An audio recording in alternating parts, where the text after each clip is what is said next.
Alrighty, so as we move out of week 2 into week 3, I want to go over just some general concepts. I've recorded the week 3 Learn Together, and the one thing I will just give you the heads up about is that I was pretty and actually I'm still convinced that only coding using the code we've learned is a good idea. And I think two reasons. I think it makes students that have more knowledge really focus on just those parts of the code to see how well they know them.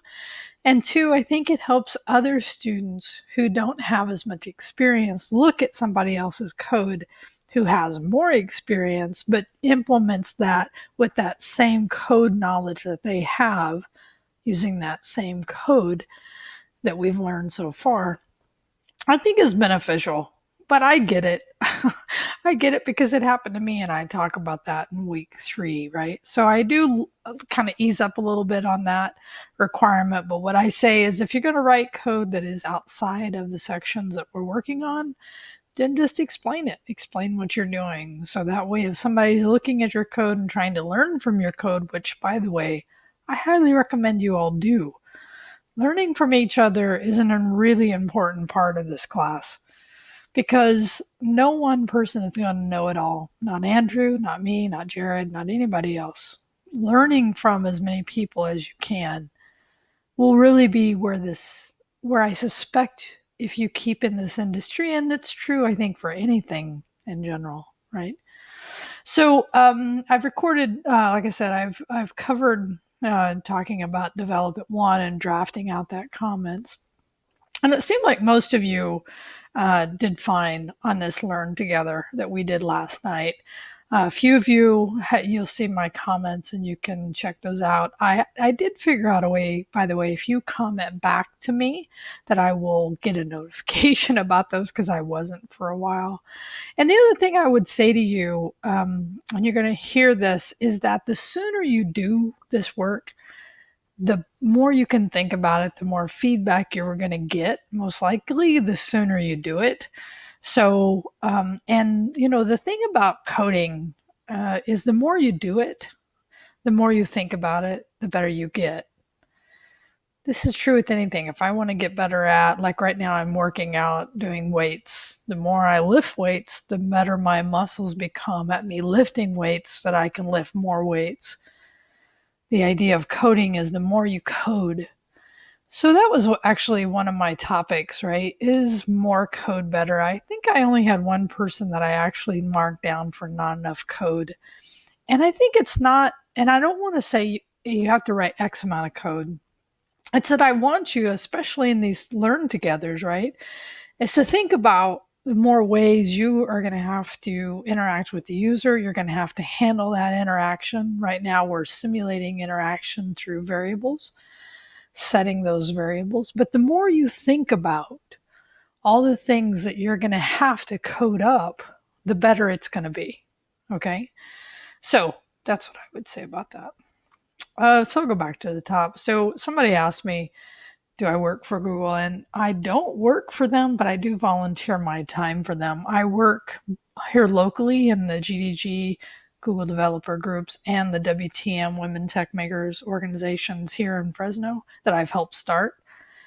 And I also work on the national level with Google, and I say work in quotes here. I shouldn't say it, but I volunteer my time, mostly because I learn a lot and I get to know the coolest people. And they send me places like the last day of this class, I'm heading to Austin. I travel at least 4 or 5 times a year with Google sending me different places. So no, I don't work for them, but I do stuff with them, and I know a lot of people there, and I feel blessed to have those. I actually feel cool that it's cool for me that I get to work at Fresno City College, do what I do what I love. I'm well paid, and I get to do this volunteer stuff I do for Google. So it's a cool thing that I have, and I've worked hard for it, and I'm proud of it. So if you want to know any more about that, that's why I was talking about DevFest, because I help organize that. I am definitely doing a cloud study jam. I'm doing the machine learning class, which is great because I'm learning I'm actually teaching the most advanced topics I've taught in my career, and I've been doing this for a while. You might wonder why. It's mostly because the professors that were teaching the classes I wanted to teach at the time I came into City weren't ready to give them up. And so it took a little time. Anyway, if you want to know more about that, you can ask me. And then working ahead as much as possible. So again, let's look at this week, right? So you have um, functions, and it's an hour and 14 minutes. And for those of you that are consuming these sections in one sitting, right, and you're not feeling like you're really getting it, well, my comment to you may be that you're not spending enough time with the content, right? And that's part of what our Learn Togethers are hoping to help you accomplish. But I just want you to know, again, this depends on where you're at in your level of code experience. The less your code, you're going to need to spend a little more time in here. And I've said this before in one of the videos. I hope you heard me say it. The really most important thing about this is actually doing the challenges without looking at his code, if at all possible, at least attempting it. Because that's really where you start understanding you start seeing for yourself how well you understand that code. Okay. So next time, section 5 that's coming around next week, objects, really critical topic, almost 2 hours. So it's more content. And then arrays, even more content in there, right? So, and then at the end of section 6 is where we have our first code review. Right. And that's an important thing. And again, I've talked about it in the Learn Together for next week. So, right, as much as possible. So why do I have this underrepresented? I actually have right now 4 tickets that I can give out to folks that would fall into the underrepresented groups, right? So in STEM, right? So there include women and minorities. So if you're in that women and minorities, reach out to me and know that I have 4 tickets for DevFest. And DevFest, like I said, last week is September 21st. I was hoping to have the student code for you all. Here's the link, Valley DevFest.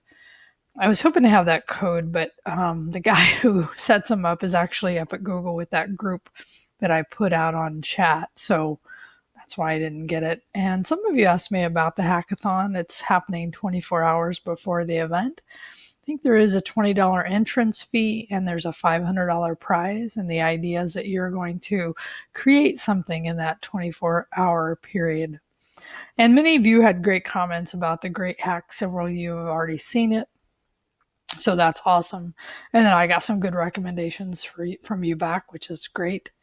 And then I will have a date for the Cloud Study Jam that I'm running down at the Hive. Most likely right now it's going to be 10/22, which is a Tuesday night from 5 to 10. And there's going to be like Quest, and the Quest is a series of code things you're going to do. And if you complete that, you actually get a bundle of swag from Google, which is awesome. No entry fee on this. We'll give you some food. So that look for I have more information coming about that. Some really interesting comments just in general about some of the work this week, right? Some of you, I think I've already talked about this, right? Some of you weren't, I think, completely sure what I meant by the code review. And my thing about that is I just don't think you watched my video because I thought that was pretty clear. But the idea is I want to make sure you understand, right, the code review process. And that it's required for you to see me virtually or whatever. The one thing I do need to do, and I hope to do it today, if not on Monday, is actually release the schedule so that you can put your name on it. And I did have one person ask me about after like my last appointment was at 4:50 or something. But yeah, if you need I'll try to stay within my suggested time frames. But if you can't, absolutely talk to me. And let's work that out, right? Because the idea is that I'm here for you. And so you and I just have to figure out our schedules and what work for us. Okay, so keep coding, right? The more you code, the better. I'm telling you, it's like anything else in life, though. Just do it. Just heads down, get your head into it. Because sometimes it just takes kind of getting your head into this stuff. And it's like, because it takes an amount of effort to get there, some people resist that. So make sure. So it is past noon, so I shut off comments on week 2. I'll open up week 3. I am working, almost just reviewed all of section 5. So I hope to start working a little ahead myself so that I can have examples for you for what a develop 1 would look like. Okay, so that's my goal. Have a great weekend, and I'll talk to you soon.